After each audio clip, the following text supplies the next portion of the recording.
ഉപേക്ഷിച്ചാലുപേക്ഷിക്കാതെ മാധ്യസ്ഥം നൽകിടുവാനാ കോട്ടയത്ത് വാഴുന്ന അന്തോണീസ് പുണ്യവാനെ സ്വീകരിക്കൂ കൈകൾ നീട്ടി ആപിയാമിൻ അർത്ഥന. പ്രിയ ദൈവമക്കളെ, ഈശോ പറഞ്ഞൊരു കൊച്ചു വചനമൊക്കെ നമുക്ക് പിടികിട്ടുന്നത് ഇങ്ങനെ: മനുഷ്യൻ അപ്പം കൊണ്ട് മാത്രമല്ല ജീവിക്കുന്നത്, ദൈവത്തിൻ്റെ അധരങ്ങളിൽ നിന്ന് പുറപ്പെടുന്ന ഓരോ വചനവും കൊണ്ടാണ്. നിങ്ങളുടെ ജീവിതത്തിലേക്ക് ഉണ്ടായിട്ടുള്ള ഒരു അനുഭവമല്ലേ വചനം കൊണ്ട് ബലപ്പെടുന്നത്? ഞാൻ ചില മനുഷ്യരെയൊക്കെ കണ്ട് അത്ഭുതപ്പെടാറുണ്ട്. വചനം വായിച്ചാൽ വചനം അങ്ങ് വിശ്വസിച്ച് കണ്ണുമടച്ച് നടക്കുക. ഇത് കർത്താവ് പറഞ്ഞതാണ്, ഇത് കർത്താവ് ഇടപെടുന്നതാണ്, ഇത് കർത്താവ് പ്രവചിക്കുന്നതാണ് എന്നൊക്കെ പറഞ്ഞ് വചനത്തിൽ കണ്ണുമടച്ചൊക്കെ ജീവിക്കുന്ന ചില മനുഷ്യർ. മുഴുവൻ വചനമോ എപ്പോഴും ബൈബിളുമായിട്ട് നടക്കുന്നത്. പണ്ടൊന്നും എനിക്കത് പിടികിട്ടിയിട്ടില്ല കേട്ടോ. സത്യത്തിൽ അടുത്ത കാലത്ത് ഇച്ചിരി പിടികിട്ടുന്ന ഈ വചനമൊക്കെ തരുന്നൊരു വലിയ ബലമുണ്ട്, വചനം തരുന്ന വലിയൊരു അഭിഷേകമുണ്ട്. ഒരു സങ്കട സമയത്തൊക്കെ ചുമ്മാ ബൈബിൾ എടുത്ത് തുറന്നു നോക്കിയേ.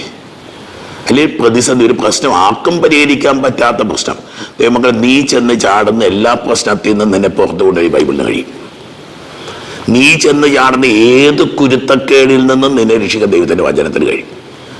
ദൈവത്തിൻ്റെ സിംഹത്തിന് മുമ്പിൽ പോയി ചാടിയ വാർത്തയുടെ കഥ പറയല്ലേ, വെള്ളത്തിൽ വീണവൻ, തളർന്നു പോയവൻ, എല്ലാത്തിലുള്ള ഒരു എസ്കേപ്പ്, എ വേ ഔട്ട്. ഈശോയുടെ പ്രസംഗത്തെ പറ്റിയാണ് നമ്മൾ ധ്യാനിക്കുക. ലൂക്കാസ് വിശേഷത്തിൻ്റെ 4-ാം അധ്യായത്തിൽ 31-ാം വാക്യം: പിന്നെ അവൻ ഗലീലയിലെ ഒരു പട്ടണമായ കഫർനാമിലെത്തി സാബത്തിൽ അവിടെ പഠിപ്പിച്ചുകൊണ്ടിരുന്നു.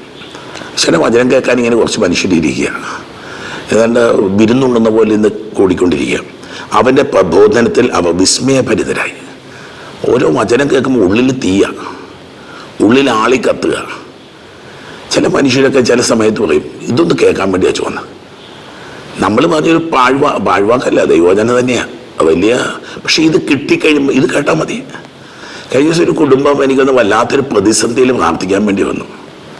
എൻ്റെ വചനം പറഞ്ഞു, ചുമ്മാ ഒരു കൊച്ചു വചനമൊക്കെ പറഞ്ഞ് ഇത് കേട്ടാൽ മതി ചോ, ഇത് കേൾക്കാൻ വേണ്ടിയാണ്. അതേപോലെ വചനത്തെ ഇങ്ങനെ മുറുക്കെ പിടിച്ച് ശിഷ്യന്മാർ പോയപ്പോൾ അവരോട് വടി പിടിച്ചോളാൻ കഴിഞ്ഞ ദിവസം ഞായറാഴ്ച നമ്മൾ ധ്യാനിച്ചില്ലായിരുന്നു. ഈ ദൈവവചനത്തിൻ്റെ ഊന്നുവടി നമ്മുടെ ജീവിതത്തെ വല്ലാതെ ബലപ്പെടുത്തും. 2, വചനത്തെ നമ്മൾ വിസ്മയം കൊള്ളണം. നിന്റെ സാമ്പത്തിക പ്രശ്നത്തിൽ ഉത്തരം ബൈബിളിൽ കിടപ്പുണ്ട്, നിന്റെ കുടുംബ പ്രശ്നത്തിലുള്ള ഉത്തരം ബൈബിളിൽ കിടപ്പുണ്ട്, വ്യക്തി ജീവിതത്തിൽ ഒരു തകർച്ചയ്ക്കുള്ള ഉത്തരവൊക്കെ ദൈവവചനത്തിൽ കിടപ്പുണ്ട്. പറയുക, എല്ലാവരും അത്ഭുതപ്പെട്ട് പരസ്പരം പറഞ്ഞു, എന്തൊരു വചനമാണിത്, what kind of a word. കാരണം വചനം ദൈവം തന്നെയാണ് എന്ന സുവിശേഷത്തിൽ യോഹന്നാൻ ഓർമ്മ, ദൈവം തന്നെ ഈ വചനം. എന്തൊരു അധികാരം! എല്ലാവരും അത്ഭുതപ്പെട്ടു. 4:36 എല്ലാവരും അത്ഭുതപ്പെട്ട് പരസ്പരം പറഞ്ഞു, എന്തൊരു വചനമാണിത്, ഇവൻ അധികാരത്തോടും ശക്തിയോടും കൂടെ അശുദ്ധാത്മാക്കളോട് കൽപ്പിക്കുകയും അവ വിട്ടുപോവുകയും ചെയ്യുന്നല്ലോ. അവൻ്റെ കീർത്തി സമീപ പ്രദേശങ്ങളിലെല്ലാം വ്യാപിച്ചു. നിന്റെ ജീവിതത്തിൽ ദൈവപ്രവർത്തനം നടക്കുക കുഞ്ഞെ. ദൈവവചനത്തെ വചനം മാംസമായി നമ്മുടെ ഇടയിൽ വസിച്ചു. ദൈവവചനത്തിൻ്റെ ശക്തിയിലും ദൈവവചനം is active, word of God is active, ever active.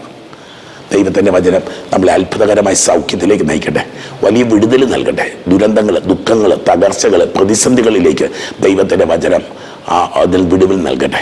രോഗികൾ, വേദനിക്കുന്നവർ, ദുഃഖിക്കുന്നവർ, യുവതി യുവാക്കന്മാർ, കുഞ്ഞുമക്കൾ, അത്ഭുതങ്ങളും അടയാളങ്ങളും രോഗശാന്തികളും വിടുതലുകളും ഉണ്ടാവട്ടെ. പിതാവിൻ്റെയും പുത്രൻ്റെയും പരിശുദ്ധാത്മാവിൻ്റെയും നാമത്തിൽ ആമേൻ.